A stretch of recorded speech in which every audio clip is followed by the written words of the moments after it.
ऐसी एक कथा है। एक राजा था, उसकी पुत्री थी, उसका नाम था भाग्यवती।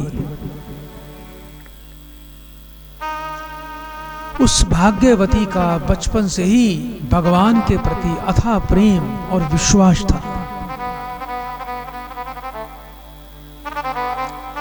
और वो इस संसार को मिथ्या समझती थी। जब राजा ने उस छोटी सी नन्ही सी प्यारी सी पुत्री का इतना भक्ति भाव देखा, उसे अलग से एक महल प्रदान कर दिया उसके रहने के लिए। उस सुंदर भवन महल में वो परमात्मा का भजन करती रहती थी।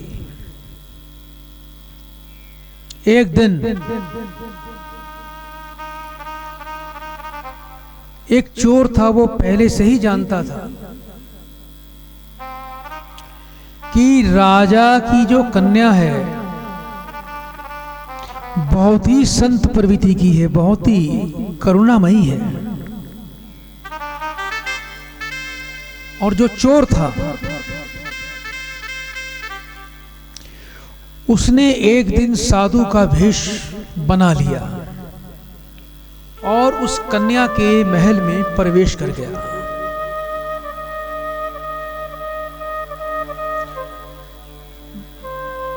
जैसे ही उस कन्या ने उस साधु को देखा, उसको प्रणाम किया, उसको आदर भाव से बैठाया,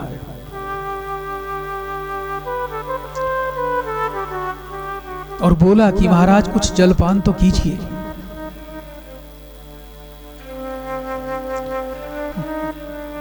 तो वो चोर बोला कि आपने गुरु मंत्र लिया है? तो भागवती बोलती है कि नहीं, मुझे इसके बारे में कोई जानकारी नहीं। चोर बोला कि पहले मैं आपको गुरु मंत्र दूंगा, उसके बाद जलपान करूंगा। कन्या बोलती है ठीक है।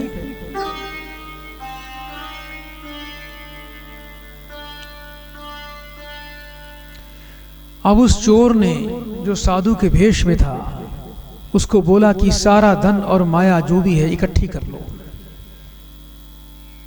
और उसको जंगल में ले गया और उसको एक पेड़ से उसने बांध दिया। इसके बाद वो सारा धन लेकर वो चोर वहां से भाग गया।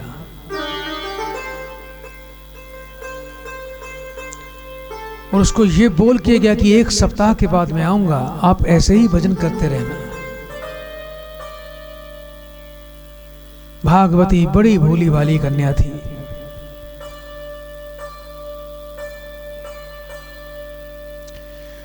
बंधी रही और परमात्मा का भजन करती रही। जब यह दृश्य नारद जी ने देखा, उनको बड़ी दया आ गई और वहां पर पहुंचे। बोले, बेटी मैं नारद हूं, मैं आपके बंधन खोल देता हूं। किसी ने आपको मूर्ख बनाकर बांध दिया है।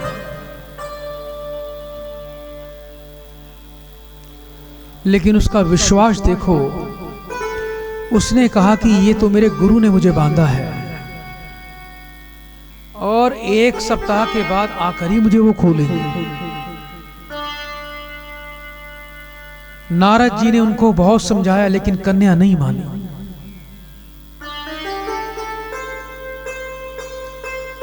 अब नारद जी दुखी होकर विष्णु जी के पास पहुंचे, उनको सारा हाल सुनाया।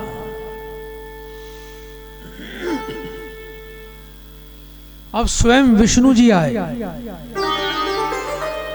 और कन्या से बोले, हे बेटी, कि मैं स्वयं नारायण हूं, मैं आपके बंधन खोलने आया हूं।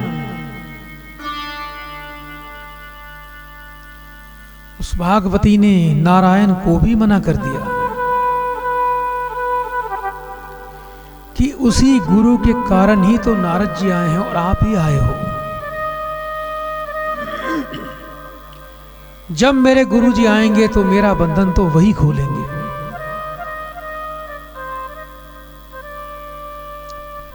और विष्णु जी और नारद जी अब फिर दोनों वहां से लौट गए। भगवान विष्णु नारद जी से कहते हैं कि उस गुरु को ढूंढ कर लाइए। नारद जी बोले कि मैं कहां से लाऊं उसको ढूंढ के। नारायण बोले कि ढूंढना तो अति आवश्यक है, नहीं तो बंधन कैसे खुलेगा।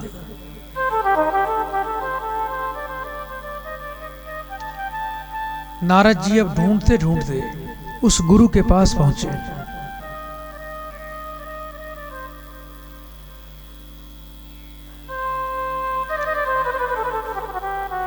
और उस चोर गुरु के पास पहुंचे और बोले कि जल्दी से चल और उस कन्या को बंधन से मुक्त कर, ये विष्णु नारायण जी का आदेश है।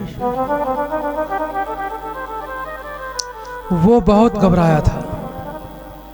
बोलता है कि महाराज मैं तो कोई गुरु नहीं, मैं तो चोर हूं।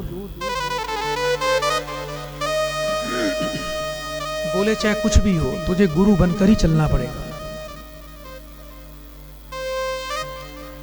नारद जी अब उसी कन्या के पास उसको लेकर गए। गुरु ने उस कन्या को बंधन से मुक्त कर दिया।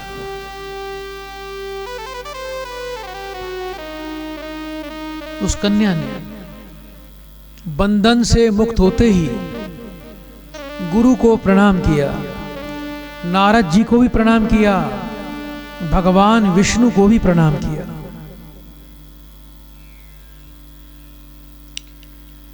गुरु के भगवान से हमें परमात्मा की प्राप्ति हो जाती है।